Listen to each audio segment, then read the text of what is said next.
Parce que l'armée est en train aujourd'hui de s'organiser pour nous donner un pays. On n'avait pas de pays. Je vous donne un exemple. Il y a la mine de manganèse de Tassiga. Moi, je suis dans son groupe. Depuis 2019, j'ai tout fait, toutes les portes. J'ai tapé à toutes les portes, c'était fermé. Parce qu'il y a un réseau qui s'était organisé. Ils prennent le minerai, on remplit les camions, ils amènent au Niger, ça traverse, ça va au port. Les bateaux prennent, ils s'en vont. C'est récemment que l'État a nationalisé. C'est maintenant dans les biens de la Sorem. À Gao, il y avait la mine de Tahaka. Dans la mine de Tahaka, est-ce que vous savez qu'il y avait des individus qui avaient près de 100 millions par mois pour eux seuls? 96 millions. Eux seuls. Une personne. Et la personne là était dans les mouvements, il était à Bamako. À Kidal, il y a des milliers de gens qui viennent des autres pays africains. Dans les mines d'or, tout l'or qui est exploité, ça va ailleurs. Il y a un peu qui vient à Bamako pour financer l'oligarchie. Tous ceux qui sont d'accord ou qu'on a corrompu, des politiciens, des militaires, des juges, des hauts fonctionnaires, ceux qui sont dans les partis, dans l'administration, dans les mouvements. Donc tout ce qu'ils font, la finalité c'est la partition du Mali. L'or, personne ne voit. Il n'y a pas de puits, il n'y a pas de route. Dans les budgets d'État, il y a des milliards qui sont dépensés par an pour l'entretien des routes. Lesquelles routes n'existent pas au nord.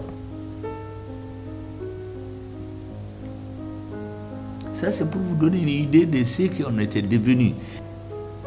C'est pourquoi actuellement, il y a beaucoup qui parlent de la gestion. C'est vrai, on peut critiquer la gestion, mais on n'avait même pas de pays. Tous ceux qui peuvent parler, les journalistes, les politiciens, les hautes personnalités, ont tous, comme dit quelqu'un là, Doni Douda. Tout le monde est d'accord. Le Mali, c'est la démocratie, c'est l'exemple, mais ce n'est pas vrai. Le sort du Mali s'est décidé ailleurs. Et le gouvernement a décidé de prendre le destin du Mali en main. C'est pour cela que nous avons commencé à chasser ces forces-là. On a chassé Takuba. Takuba, je vais vous dire, vous savez en soirée, Takuba c'est quoi? C'est le sabre, c'est pour diviser. La force Takuba, ça devait amener les forces spéciales de tous les pays de l'Union européenne, devaient venir à Menaka. Ils allaient venir s'entraîner là-bas. Et l'armée malienne ne peut même pas survoler la zone. Est-ce que vous savez que même la mine de Tassiga, il y avait des mouvements armés qui, soi-disant, luttaient contre le terrorisme. En fait, c'est pour protéger ces gens-là. Et quand on est venu, il y a eu des demandes. Les premiers qu'on a chassés, c'était les Danois. Il y avait le Danemark, il y avait la Hongrie, je crois, il y a un autre pays, le Portugal, qui avaient leurs demandes. Pendant qu'on n'a pas fini d'examiner les demandes, les Danois viennent. Mais quand on leur a dit, mais qu'est-ce que vous venez faire ici? Ils disent qu'ils ont une autorisation de l'ancien président. Mais on leur a dit que l'ancien président n'est plus là. Et puis même s'il était là, on a lu le papier. C'est dit là dans tous les déploiements des forces, les opérations militaires doivent se faire avec l'armée malienne. Mais vous venez seulement, vous faites. J'ai dit à certains, mais quand on part dans vos pays, quand on a un parent qui nous invite, il faut après un visa. Si l'ancien président vous a invité, mais où est votre visa? Vous n'avez pas de visa. Donc on leur a dit de quitter notre pays. Ils ont dit qu'ils ne quittent pas, vous connaissez la suite. Ils ont fini par quitter. Les autres ne sont plus venus, leurs demandes sont dans les tiroirs.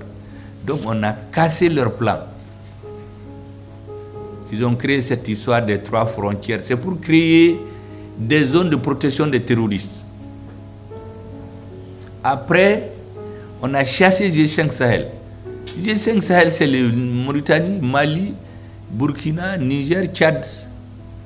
Mais quand la réunion devait se tenir au Mali, c'est un pays extra-africain qui a dit que ça ne va pas se tenir au Mali.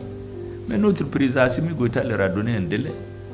Il dit que passer ce délai-là, si le Mali n'assure pas la présidence, nous on va quitter. Et on a quitté. On payait 400 millions par an de cotisation. Donc on a renvoyé G5 Sahel. Après, c'est devenu le cas de Barkhane. Ils ont fait une nouvelle stratégie. Nous aussi, nous ne sommes pas nés de la dernière pluie. Les populations de Gao se sont organisées. C'est les populations de Gao, avec la pression de l'armée. Ils ont quitté, il n'y a même pas eu de passation de service. C'est à la frontière qu'ils ont informé qu'ils sont partis. Nuitama. Sinon, ils ont voulu faire un affrontement avec notre armée. On a chassé Barkhane. Quand on a chassé Barkhane, les Nigériens qui se sont opposés, il y en a qui sont morts. Celui qui menait la contestation, on l'a brûlé dans sa voiture, on ne parle même pas de lui. Après, on a chassé MINUSMA. Et le gouverneur qui était là-bas, il est détenu actuellement. Vous avez écouté ses audios où il jurait fidélité aux rebelles en leur disant qu'il n'y aura jamais de 22 septembre à Kidal. Est-ce que vous savez qu'avant, pour même aller à Kidal, chaque 6 avril, les rebelles fêtaient la fête d'indépendance de la République fantomatique de l'Azawad. Et les ministres partent à l'aéroport, on leur dit de cacher le drapeau malien, il ne faut pas le montrer. Souvent, ils passent la journée là-bas, le soir, on leur dit qu'il n'y a pas d'avion. On a subi toutes ces humiliations. Les Maliens ont l'impression, on a l'impression que les gens oublient qu'est-ce qu'on était avant 2020. Parce que tous ces gens qui parlent maintenant là, ils oublient qu'est-ce qu'on est. On n'existait pas, on n'avait pas de pays. On humiliait nos ministres. Mais aujourd'hui, si je vais aller à Gao, je prends, c'est l'avion de l'armée que je prends. Mais avant, les ministres passaient la journée sous les hangars à l'aéroport. Le soir, on leur dit qu'il n'y a pas, il ne peut pas aller, il retourne. C'est l'administration qui les transportait. Ce sont ces humiliations qu'on a décidé de casser petit à petit. Tout ce à quoi je ne crois pas, moi je l'ai dit au président. Et quand j'ai vu la volonté de l'armée malienne de récupérer le nord, j'ai dit à tout le monde ici, tant que les militaires maliens vont continuer à faire la guerre, à se tuer, à mourir, pour que le Mali soit un Mali uni, moi je m'interdis les débats politiques de certains. Ah, telle chose n'est pas bonne, tel découpage n'est pas bon, ah, tel ministre n'est pas bon, ah, tel est bon, tel a fait ceci, tel a fait cela, tel veut être candidat, tel ne veut pas être candidat. Ça, c'est les débats politiques à Bamako.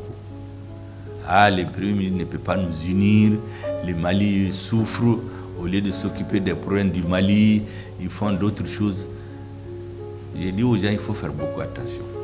Dans la vie, on choisit ce qui est essentiel et on concentre son énergie là-dessus.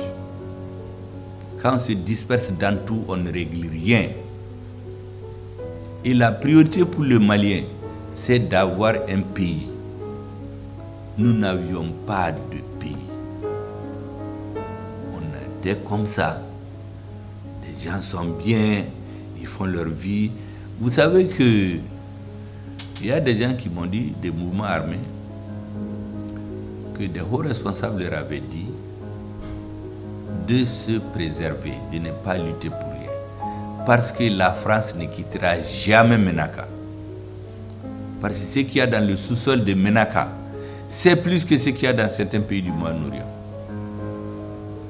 Donc il faut ibitani maniwana wiri mangani hinan dambu mako ni na ben. Mais kaneni malabo barmei ashinkati. C'est des responsables qui leur ont dit ça. Là. Donc c'est pour que vous compreniez la situation du Mali. Elle était très très grave. On est en train de régler petit à petit.